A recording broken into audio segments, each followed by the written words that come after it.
Okay, I'm delighted to be joined in the downtown den now by Phil Malthouse. Phil is a partner at Carmichael, who, of course, architectural practice based in Liverpool, operating nationwide, and recently became a strategic partner of Downtown in Business. Phil, delighted that you can join us today. Thank you very much. And we were just talking offline there. You've only recently acquired the title of partner. And you were saying that happened in April after being with the business for about 4 years. You weren't really anticipating the sort of baptism of fire that you've been given, I don't suppose. No, it was, we first started talking about it in about August of last year. Everything was set up for a clearly planned out 2020, starting with MIPIM, like a little weekend away in Nice, and then telling everyone, well, we've got a new equity partner at Brox and the year ahead. But like I said, the global pandemic wasn't on the list of risks when Chris and John and Mike sat me down and told me what it was all about. But got to start somewhere, haven't you? Well, the only way is up now, I suppose, Phil. That's a good absolutely way of looking at it. But in terms of your role in the business up to this point, what have the 5 years or so that you've been with the company look like for you? Well, when I joined Carmichael, as anyone in Liverpool knows, have been around for 45 years, and a well-established practice. I think during the last recession of, 2008, they downsized quite a lot and went off the radar a little bit. I'd not long moved back to Liverpool to work. I'd been working in Altrincham and sort of Manchester before then, and I was offered an opportunity at Brox. I went and met the guys who were on the upturn. They had about 15, 16 people there, and it was the right place at the right time. Good mix of characters, right skill set, and from joining, I've then progressed up through very quickly to associate, and then as the practice has grown and they've got a projection and a growth plan for the next sort of 5 years, then pleased to say I fitted into that. And in terms of the way in which the company has been able to make that gradual return to growth and ambition since the downturn of 2008, what do you think some of the key milestones have been during that time, Phil? Well, I think the partners, the current partners prior to me, have obviously not stopped working throughout, but as Liverpool began to pick up and some of the opportunities and the mix of the partners, their skill set had started to bring in a wider range of projects and some larger schemes in Liverpool, which was part of the attraction when I joined. Obviously wanting to build and partake in projects in your home cities, sort of a bit of an ambition, having worked in other cities. And from that, they've grown, they expanded the associate level, so it became a more structured system. As more people come into the company, then they need a better structure. And that's continued. And like I said, there's 25, 26 people of varying ages and experience. I think one of the things that was an attraction, has been successful, is the fact that there is such a broad range of staff. There's people who have been there for 19 years, 20 years, and there's people who have just qualified or coming up to qualifying. So it's got a full broad range. There's always somebody to ask, and there's always somebody who's done it before. And you mentioned the opportunity that we all missed out on this year, which was MIPIM, the Property Festival. And I know, absolutely, yeah, Brock's doing an awful lot of work in putting together a solid programme to enjoy whilst they're there, both in terms of a great social environment that you create, but more importantly, a place where you can build connections and do business. So that must have been a disappointment for you. But nonetheless, I'm sure you're looking at other ways in which you can start to reach out and meet some of those potential future partners. Absolutely, yeah. I mean, it was quite a disappointment, as it was for everyone, and as much as the work that had gone into it and the marketing and the planning and everything, like yourselves, it was all set up, ready to go. But we've been doing a lot more of this with varying people on Teams and Zoom, and also now starting to, in the last couple of weeks, actually getting out the house. Having occasional visits. We've had a couple of meetings in work, and the last couple of weeks we've been putting together a strategy for a return to the office, which I think lots of other people have been doing as well. So that's took up a little bit of time, but I think it's probably the right time. And that's getting people back, getting the teams working together, because there's only so much you can do with on-screen conversations. And what's got me through the last sort of 2 months is a number of jobs that have stayed on site, which has been really good. Brox were lucky at the start of the pandemic to have a number of schemes just about to start on site. So therefore, with the right contractors and a limited site access, then the projects have kept going, which means the teams have kept going. But what it has meant is a lot more man management from a Zoom and Teams point of view, because obviously you can't sit around the table as often as you would do normally. Yeah. You know, when you think about an architect's practice, listen, many of us are finding challenges in terms of working from home, but there's so much creativity, and I'm guessing ideas bouncing around an office environment. And although these new facilities that we're all getting a little bit more used to now, like Zoom and Teams, it's not the same, is it, as actually being able to sit in a room, pick up people's body language, start to throw those suggestions and ideas about as randomly as you possibly can do in that office environment. So more than most others, I guess, in the property construction game, you guys can't wait to get back into the office and get back to some sort of normality. Yeah, I think we work in, there's 4 teams in the office, of which are working on a variety of projects. And yeah, you need to sit down, especially with some of the younger guys, and explain a little bit more face to face, the ones who sort of can't keep going without, well, they don't have the same level of experience. But in terms of meetings, I did a virtual planning committee 2 weeks ago. That was interesting. They're a difficult forum at the best of times when you're in the chambers at the town hall and you're like addressing the members and the screen, but on screen it was probably beneficial because it went very quickly. You couldn't ask many questions. Yeah. Well, having sat through planning committees as a council member on a number of occasions, I must admit I used to do my very best to stay off planning. I only ever used to go and substitute for people when they were absolutely press gang. So I can imagine that, the online version might be a little bit better. Phil, you've referenced the fact that Brox are a Liverpool-based company, obviously, but when Chris and I were talking a couple of weeks ago, we were saying that the real ambition and aspiration for the business for a number of years now is to become nationwide. Yeah. And I know that you guys have got projects right across the country. That's really where you see yourselves in the future, isn't it? Yeah, there's this, I think it's always been, you associate Carmichael with Liverpool, but we've always worked in other cities. In the 5 years so I've been there, we worked in Fleetwood, we've worked in Hastings, Sutton. Chris and his team are doing a big scheme in Bath. Yeah. But I don't think they've been promoted enough as a group to say this is us. But I think we started to look a little bit closer to home than Hastings, and the Midlands is one of the key areas that we're looking at now. Along with obviously the M62 corridor going in the other direction. It's really project based, which comes through relationships, which comes through the clients that you've gotten, been nurturing for a number of years. But yeah, no, the Midlands I think there's some good opportunities there.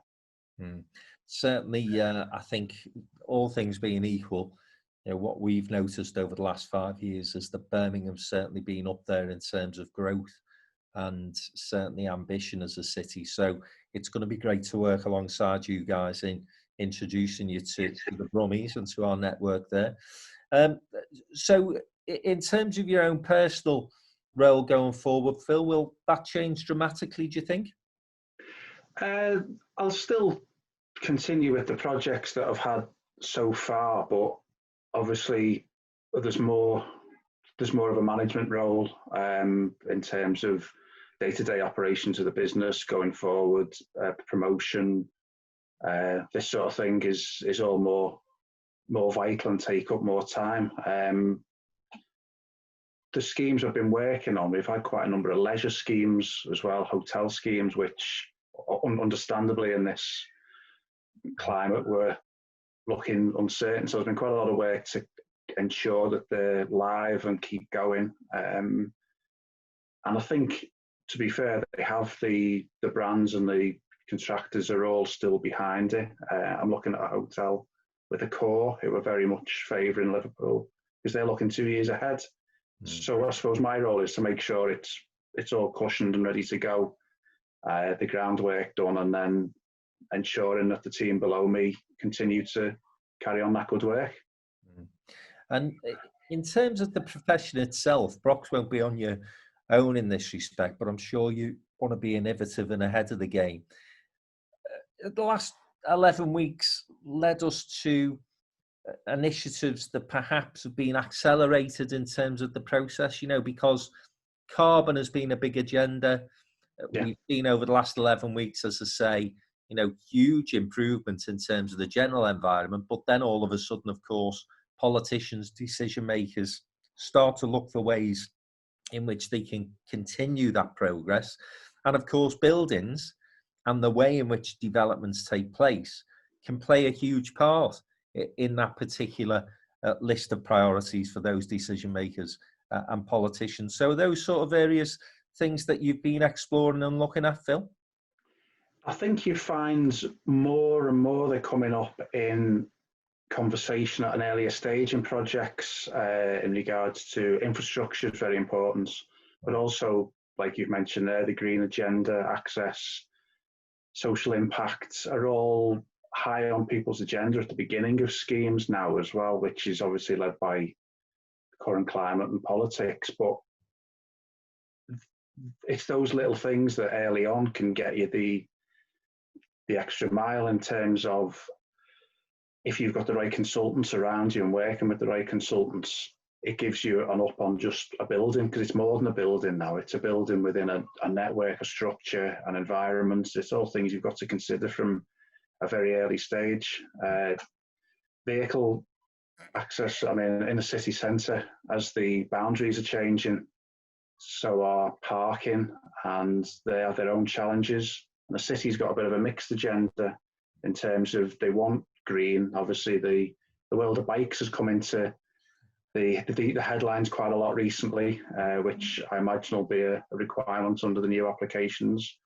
But yeah, there's still parking issues. So it's going to be interesting how we can work with that. And I know one of my other roles, I'm on a non-exec board of Liverpool Bid, and they do quite a lot of work in terms of the city centre and the infrastructure and putting that towards working together. So that's been an interesting mix towards having a bit of insight as to what's coming as well. Yeah, I think that debate about bikes is going to be interesting on a wet and windy February night. I think, I do. I've said this to a couple of politicians I've spoken to recently, actually, who have, I think, got a bit carried away with the investment in cycle lanes, and we're all going to be walking to work and jumping on our bikes. I mean, the problem is, of course, Phil, that as I say, during the middle of a lockdown and a heat wave, it's quite easy to get carried away with this vision of us all cycling around in this modern European city. But as I say, on a wet and windy Wednesday in Manchester, when it goes dark at about 2:30 in the afternoon, I'm not quite sure it's going to be as an attractive proposition. We'll see where that goes. I'm more interested in really forcing the agenda around electric vehicles, power points for those vehicles being more prominent within cities and elsewhere, and encouraging motorists, to basically make the necessary adjustments to the existing cars, something that they're doing in Europe far quicker than us, from what I can tell. So we'll see. It's an interesting debate anyway. And you know, you mentioned the bid there. I have actually said to Bill Addy, you know, when I see him on a bike or on an electric scooter, then I'll get mine out. So we'll see where that goes. But listen, it is going to be a fascinating time, I think, isn't it, in terms of city development, the whole smart cities agenda, improving connectivity. And we can look at the last 11 weeks as an absolute disaster, or we can look at what opportunities and potential come out of it. Now, I know what page your company are going to be on, Phil. And so where are the things that you think your skills are going to be really looking to hone in on over the next 3, 4, 5 years? In terms of Carmichael, or in terms of Phil Malthouse? Yeah. Well, both. Both. Yeah. Well, I think if you look locally, then any city and the schemes, what you started to touch on, then there is much about placemaking.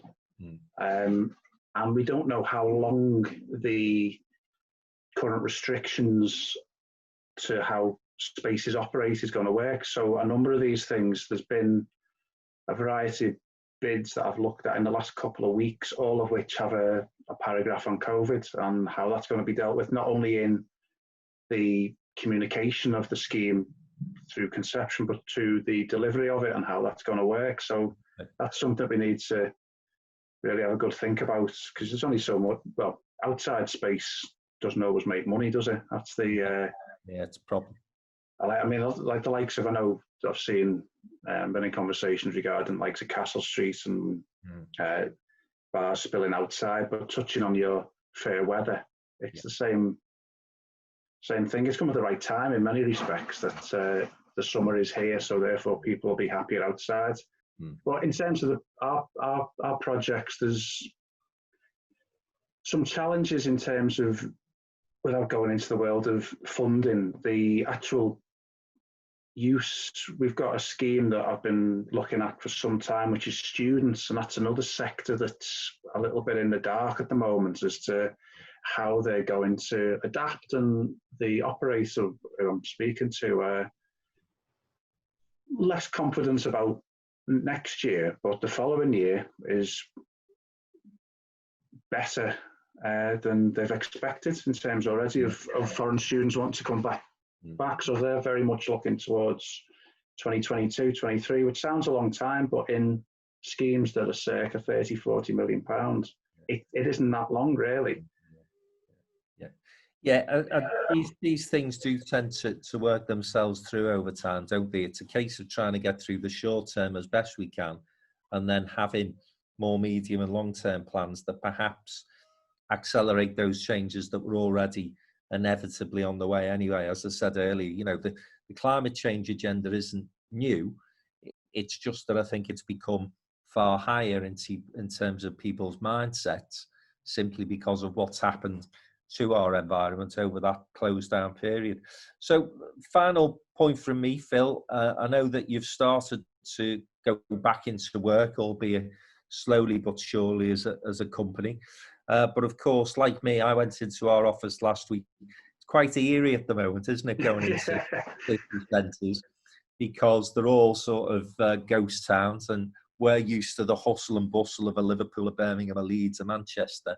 But when we are back running and we're normal again, and hopefully that won't be, touching wood, too far away, where are the sort of favourite places? Where can we find Phil Malthouse hanging out? Don't mention Anfield. Well, that's why I had to change rooms. We'll be. I mean, the opportunities are there, and the like in terms of the out and about role, I've been slowly sneaking into places and getting invited and more invites. So as time goes on, I'll be going wherever I'm asked. Frank, where do you fancy? Anywhere that's got a good pint of Guinness, mate. That's going to be my first port of call. You can sort of get through any other alcoholic beverage that you might like. You can get from the supermarkets or off-license. But a good pint of Guinness, very difficult to get one of them in a tin, I'm afraid. Well, we'll get out when it all begins again. Yeah, fingers crossed, not too far away. Phil, it's been great to talk to you. Thank you very much. And all the very best in your new role. I'm sure it's only, as the old song used to say, things can only get better. Let's hope so. Right. Thanks very much, Frank. Cheers. Cheers, Phil. Thank you. Cheers. Bye now. Bye.